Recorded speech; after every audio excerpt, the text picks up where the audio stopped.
విజయవాడ కనకదుర్గమ్మ ఆలయంలో భవానీ దీక్ష విరమణ పర్వం కొనసాగుతోంది. భవానీ మాలదారులకు ఎలాంటి ఇబ్బందులు కలగకుండా అన్ని ఏర్పాట్లు చేసినట్లు దుర్గగుడి పాలక మండలి చైర్మన్ బొర్రా గాంధీ తెలిపారు.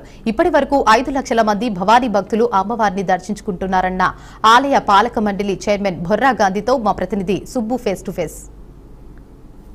ఇంద్రకీలాద్రిపై భవానీ దీక్షల విరమణ చివరి రోజు చేరుకుంది. చివరి రోజు భవానీ భక్తులు ఇంద్రకీలాద్రిపై పోటెత్తారు.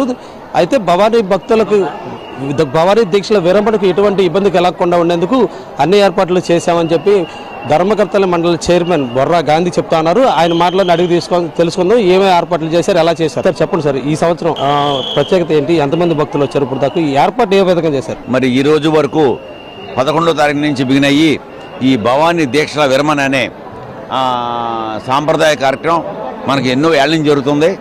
మరి ఇది ప్రారంభం ఒకప్పుడు 9 మందితో మన అర్చక స్వాములు వారు స్టార్ట్ చేశారు. ఇది మరి ఎన్నో ఏళ్ళ నుంచి అలా అలా వెళ్ళి వాళ్ళ కొన్ని లక్షల మందికి మరి వారి కోసం అని చెప్పి ఈ కార్యక్రమం ఈ దీక్షల విరమణ భవానీ దీక్షల విరమణ కార్యక్రమం కోసం ఆల్మోస్ట్ దసరా ఉత్సవాలు ఎలా చేస్తామో సేమ్ రీతిలో దసరా ఉత్సవాలకి ఎన్ని రకాల ఫెసిలిటీస్ పెడతామో వాళ్ళందరికీ ఇబ్బందులు లేకుండా అన్ని రకాల వసతులు తుక్సిలాట లేకుండా మరి లక్షల మంది నిన్నటి వరకు 5 లక్షల మంది భవానీలు వచ్చి ఉన్నారు ఇక్కడికి నిన్నటి వరకు.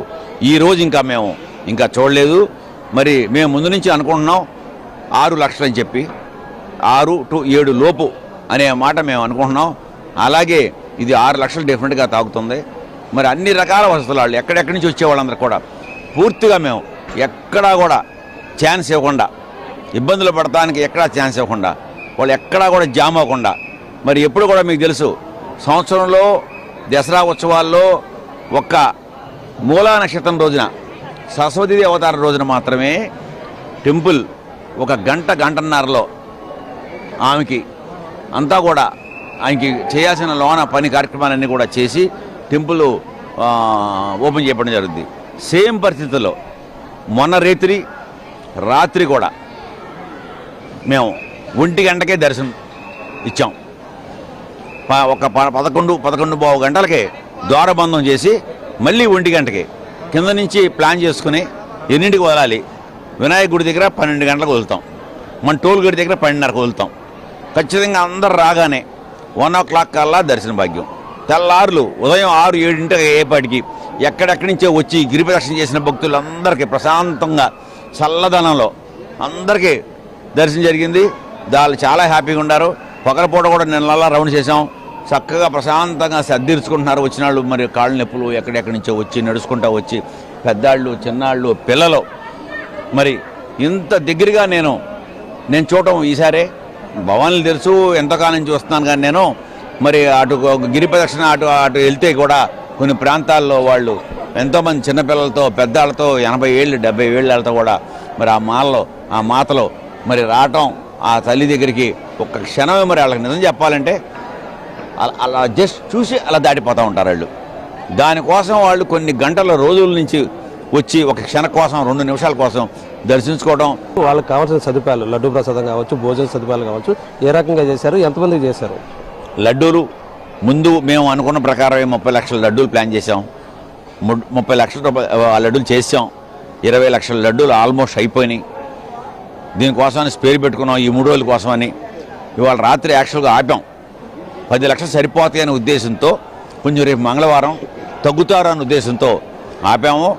మరి దాని నిమిత్తం ఆ ఎల్లుని చూసుకుని మాకు తెలిసి ఈ 2 రోజులకి ఈ 10 లక్షల లడ్డూలు సరిపోతాయని నేను అనుకుంటున్నాం. మేము లడ్డూలు కూడా ఎన్ని కావాలంటే అన్ని బాక్సులు, ఎక్కడా కూడా వాళ్ళు 5 బాక్సులు పెడితే 4 ఇవ్వడం అర్థం లేదు.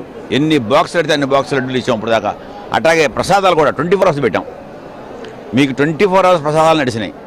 మరి ఏ టైం వచ్చినా కూడా వాళ్ళకి అక్కడ తీసుకోవడానికి కింద కూడా అన్ని ఏర్పాట్లు చేసాం. కార్పెట్లు వేసి ప్రశాంతంగా అంతా బాగా జరిగింది. ఎక్కడా కూడా ఏమి ఘాట్లలో కానీ స్నానాల దగ్గర కానీ ఎక్కడా ఏ ఇబ్బంది లేకుండా అన్ని కార్యక్రమాలు నెంబర్ 1గా జరిగింది. ప్రతి వాళ్ళు కూడా చాలా బాగుంది అని చెప్తున్నారు కూడా. ప్రతి చోట్ల కూడా ఎంతో మంది భక్తులను అడిగాం మేము. ఈసారి ఇంకా బాగుంది. అయితే ఇప్పుడు భక్తులకి ఏర్పాట్లు బాగానే ఉంది. ఈ రవాణా సదుపాయం ఉంది కదా, బస్సుల సదుపాయం ఎక్కడి నుంచి చాలా మంది భక్తులు నడకదారిన వస్తున్నారు. మన సుదూర ప్రాంతాల నుంచి, గుడివాడ నుంచి, ఏలూరు నుంచి కూడా నడుచుకుంటూ వచ్చేసిన పరిస్థితి మనం చూస్తా ఉన్నాం. అయితే ఈ రవాణా సదుపాయాలు కొంతమంది నడవలేని వాళ్ళు ఉన్నారు, కొంతమంది బస్సుల ద్వారా వచ్చేస్తున్న వాళ్ళు ఉన్నారు.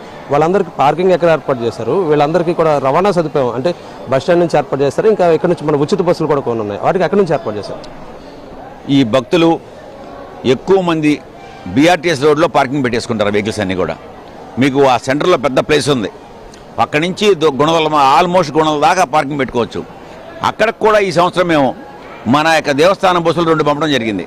తక్కిన బస్సులు మరి బస్ స్టేషన్కి వెళ్ళాలి, బస్ స్టాండ్కి వెళ్ళాలి, రైల్వే స్టేషన్కి వెళ్ళాలి, అన్నీ కూడా ఏ ఇబ్బంది లేకుండా ప్లాన్డ్గా మనకుండా బస్సులు 9 బస్సులు పెట్టేశాం అన్ని చోట్ల. ఇంకా పెట్టాలంటే 10 బస్సులు, 15 బస్సులు, 20 బస్సులు పెట్టినా కూడా బీఆర్టీసీ రోడ్లో లాగుద్ది. అది ఆల్రెడీ నాకు కొంతమంది సలహాలు ఇచ్చారు. ఇంకా మనం ఈ సీజన్లో 10-15 బస్సులు పెట్టుకుని బీఆర్టీసీ రోడ్లు పెడితే అందరూ వస్తారని అని. కానీ కొంతమంది బస్సులు పెట్టినా కూడా నడుచుకుంటానే వస్తున్నారు. మరి ఏంటి అనేది మనకు తెలియదు. వాళ్ళు గిరి ప్రదర్శనకి వెళ్ళాలనే ఉద్దేశంతోనో ఏంటో మరి అందరం కూడా పరిశీలించాం. బ్రహ్మాండంగా చుట్టుపక్కల గిరి ప్రదక్షిణ 9 కిలోమీటర్లు కూడా భక్తులకి ఎన్నో రకాల ప్రసాదాలు పెట్టారు. ఇప్పుడు మీరు ఎంతోకాలం నుంచి భవానీ దుర్గ గుడికి వస్తూ ఉన్నారు, భవానీ దీక్షలు చూస్తూ ఉన్నారు. ఈసారి చైర్మన్గా వాళ్ళందరికీ సేవ చేసుకునే అవకాశం కల్పించింది. ఈ అవకాశాన్ని మీరు ఏ రకంగా చూస్తారు? ఈ యొక్క నాకు ఇచ్చిన ఈ అవకాశాన్ని నేను ప్రతి క్షణం కూడా నేను ఈ భక్తుల కోసం, ఈ దేవాలయం కోసం పాటుపడతాను అని మీ ద్వారా నేను తెలియపరుస్తున్నాను. ఇది ఇక్కడ ఉన్న పరిస్థితి. అయితే ధర్మకర్తల పాలక మండలి చైర్మన్ బొర్రా గాంధీ గారు తనకి ఈ అవకాశాన్ని దేవుడిచ్చిన అవకాశంగా భావిస్తానని చెప్పేసి దీన్ని భక్తుల సౌకర్యాలు కల్పించడం కోసం వినియోగిస్తాను, అమ్మవారి సేవకు వినియోగిస్తామని చెప్తున్నారు. కెమెరామెన్ మీరాతో సుబ్రహ్మణ్యం, విజయవాడ నుంచి.